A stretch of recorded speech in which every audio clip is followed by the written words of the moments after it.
So you've been watching the exploding scandal about the Saudi government and the apparent murder of a U.S.-based journalist. You've been watching the incredulity and the horror over the U.S. government and the U.S. president apparently trying to help the Saudi government cover it up, taking their side, helping them out in this. Consider this as well. The New York Times broke this remarkable story in May about Saudi Arabia and the United Arab Emirates offering the Trump campaign what would have been illegal help in the 2016 election, offering to fund a social media manipulation effort to help elect Trump. The Times reported in May that there was actually a meeting before the election at which this offer was made, and the Trump campaign and Donald Trump Jr. seemed psyched about the offer. They had no qualms whatsoever, despite the fact that this would have been blatantly illegal. That was reported in May. Then earlier this month, the Times reported that there was actually a second meeting on the same topic during the campaign. The same proposal to be funded by the Saudis and UAE. It was offered this time not just to Trump's eldest son, but to Trump's deputy campaign chairman. I mean, this thing with the Saudis and UAE and what they wanted to do in the election for Trump, this is a whole other element of the election scandal that we really don't understand yet. I mean, it's not known if this is Saudi Arabia offering to pay for the Russian interference effort. We don't know if it's Saudi just offering its own similar intervention. We really don't know what it means at root. We do know that Mueller's looking into it. And more importantly, we know that the emissary from the Saudi government who was offering Trump this illegal campaign help in 2016, that emissary is now a cooperating witness with the Mueller investigation.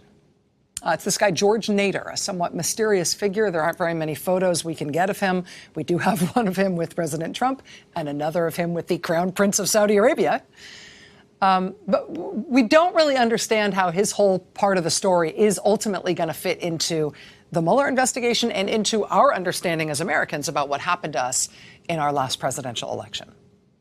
But the other person we know Nader was involved with at this time was a guy named Elliot Broidy. Broidy also is now reportedly under federal investigation for deals where he was purportedly peddling influence over the Trump administration to benefit Saudi Arabia, among other countries. His business partner in all of that appears to have been this guy, Jorge Nader. And so we haven't really learned yet about what the Jorge Nader, Elliot Broidy part of this scandal is all about. We haven't yet seen what presumably will be the indictments one day that will explain all of this. But these two guys, and Broidy until recently was a deputy finance chairman of the National Republican Party. They are some of the most intriguing question marks that remain in the whole Russia and election scandal. I think we can be sure, because one of them is a cooperating witness, that the question marks about them will not be there forever. Eventually, we will figure out whatever it was they were involved with. It definitely seems like it was trouble, but we just don't know what it was yet. Here's something you should know, though. The apparent murder of Washington Post journalist Jamal Khashoggi at the Saudi consulate in Istanbul, the one that Trump is apparently helping the Saudis come up with their cover story for right now. According to the Washington Post and their intrepid national security reporter, David Ignatius, who always seems to report this stuff before everybody else has it, the Saudis, according to David Ignatius, have picked who their fall guy is going to be, their scapegoat, the person they're going to blame this whole thing on, so that their ruler gets to stay in power, so that the Crown Prince, Mohammed bin Salman, gets excused. Quoting Ignatius, one possible scapegoat, according to several sources, may be Major General Ahmed al-Assiri, the deputy chief of Saudi intelligence. The U.S. government learned last month that Assiri was planning to create a Tiger team to conduct covert special operations, I'm told, though officials didn't know the targets. Well, that Saudi official, the general, who American intelligence sources are now saying, oh, that may be the rogue killer that Donald Trump predicted.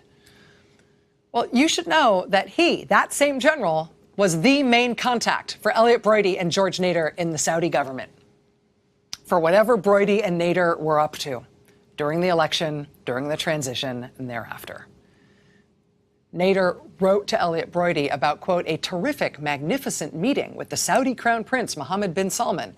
Quote, he was very positive overall, Nader wrote. The prince even asked them to discuss their contracts with General Ahmed, the same General Ahmed.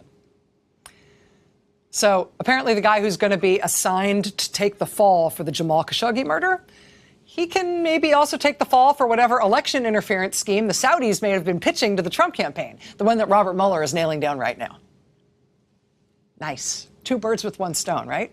Nice. Congressman Eric Swalwell from the Intelligence Committee will be our guest live next.